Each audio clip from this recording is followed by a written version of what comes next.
Theta. सबसे पहले ये लेक की सरफेस है, ये सेम वही क्वेश्चन है, क्लाउड वाला वो नंबर्स में था, ये नंबर्स में नहीं है, ठीक है। ये मेरे पास क्या है, surface of lake. The angle of elevation of a cloud, यहाँ पर एक क्लाउड है, यहाँ पे h मीटर ऊपर एक पॉइंट है, इस पॉइंट को मैंने p नाम दिया है, और यहाँ से जो मेरा एंगल ऑफ एलिवेशन है क्लाउड का, वो कितना बन रहा है, थीटा। और angle of elevation horizontal line की हेल्प से बनेगा, और ये वाला एंगल ऑफ एलिवेशन मेरा क्या है, थीटा, और ये हाइट मेरी h है। बोलता है the angle of depression of its reflection, इस क्लाउड की एक रिफ्लेक्शन बन रही है, और वहां पर जो एंगल ऑफ डिप्रेशन है वो फाई है, सेम पॉइंट के साथ। मतलब ये वाला जो एंगल है ये कितना है, मेरा फाई। और आपको ये चीज मालूम है, ये वाला डिस्टेंस एंड ये वाला डिस्टेंस क्या होता है, इक्वल होता है। मतलब अगर मैं बोलूं सपोज ये ए बी और ये सी है, तो मेरे पास ए बी जो है वो बी सी के इक्वल होगा। Prove that the height of cloud, अब हाइट ऑफ क्लाउड जो है वो ये वाली चीज है बेटा, मुझे हाइट ऑफ क्लाउड को इसके इक्वल प्रूफ करना है। मैं यहाँ पर ये मान लेता हूँ, ये तो मुझे एच दिया ही हुआ है, तो अगर सपोज पी डी मेरे पास एच है, ई बी भी क्या होगा, एच ही होगा, और इसको मैं वाई मान लेता हूँ, इसको मैं एक्स मान लेता हूँ। ए ई को मैंने एक्स माना है, तो ये वाला डिस्टेंस पूरा एक्स प्लस एच होगा, मतलब मेरी क्लाउड की हाइट जो है एक्स प्लस एच। तो ये नीचे वाला डिस्टेंस भी कितना होगा, ये एक्स प्लस एच ही होगा, ठीक है। इन ट्राइंगल एपीई ट्राइंगल के अंदर मैं टेन थीटा निकाल रहा हूँ। मैंने एक चीज बताई थी, अगर कुछ प्रूफ करना है ना, उसमें कैसी वैल्यूज दी हुई है वही फाइंड करनी है, तो टेन थीटा ही निकालेंगे हम इसमें। तो टेन थीटा मेरे पास क्या होता है, पी बाय पी होता है, थीटा के सामने वाला परपेंडिकुलर, तो मतलब एई की वैल्यू हमने एक्स लेट की है और पीई की वैल्यू हमने वाई लेट की हुई है, तो मतलब मेरे पास टेन थीटा किसके इक्वल है, एक्स बाय वाई। उसके बाद अब कौन से ट्राइंगल पर लगाए, इन ट्राइंगल पीईसी ट्राइंगल में टेन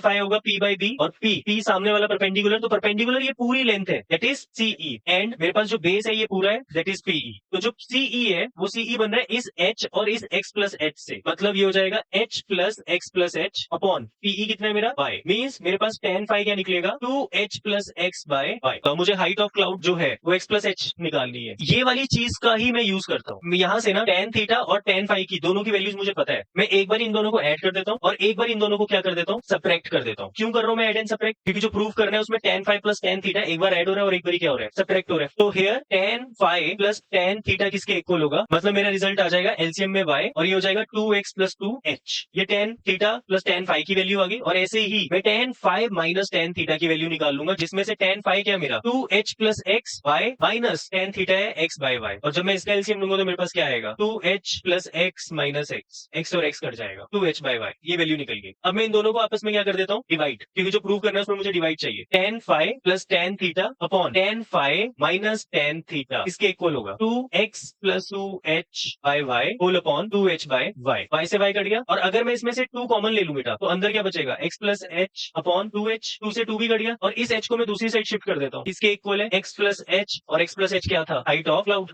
हेंस प्रूफ। समझ आया क्वेश्चन।